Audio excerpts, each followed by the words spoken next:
Crypto currency पर ban लगने की आशंका के बीच कुछ सुकून भरी खबरों ने निवेशकों को राहत देने का काम किया है। इन खबरों के सामने आने से क्रिप्टो करेंसी पर पूरी तरह से बैन लगने की संभावना खारिज हो गई है। दरअसल सरकार ने क्रिप्टो करेंसी बिल में जो बदलाव किए हैं, उनके जरिए इसे बैन करने की जगह रेगुलेट करने की मंशा ज्यादा नजर आ रही है। बिल में बदलाव किए जाने का एक मकसद FATF रेगुलेशंस का पालन करना है। इस बिल के जरिए साफ हो जाएगा कि क्रिप्टो करेंसी ना तो लीगल करेंसी होगी और ना ही इसे किसी खरीदारी के लिए इस्तेमाल किया जा सकेगा। डिजिटल करेंसी लाने की जिम्मेदारी RBI के कंधों पर छोड़ दी जाएगी। क्रिप्टो को केवल एक एसेट क्लास का दर्जा हासिल होगा, जिसको सेबी रेगुलेट करेगा।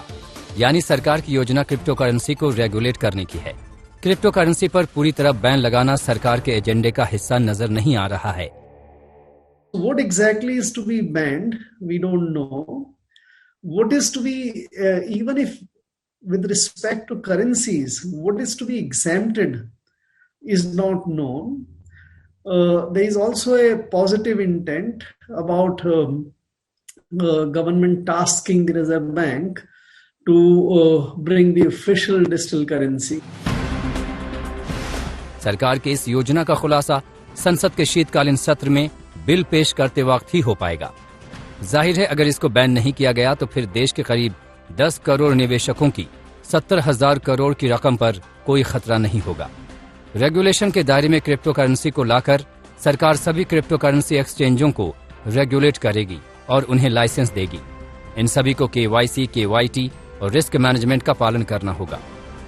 वित्त मंत्री भी पहले कह चुकी हैं कि वो किसी भी चीज को बैन नहीं करेंगी और कानून इस मामले में उदार रवैया अपनाएगा।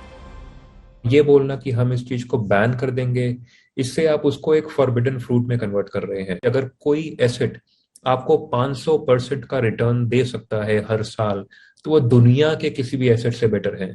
और डेफिनेटली जहां पैसा होगा वो पैसा कहीं ना कहीं से क्रिप्टो करेंसी में फ्लो डाउन करेगा और वहां पे गलत तरीके इन्वेंट होंगे। हमें वो चीज रोकनी है। क्रिप्टो करेंसी बंद करने को लेकर पैदा हुई दुविधा के पीछे क्लैरिकल गलती मानी जा रही है, जिसमें फरवरी के बिल का एक हिस्सा उठाकर लगा दिया गया है।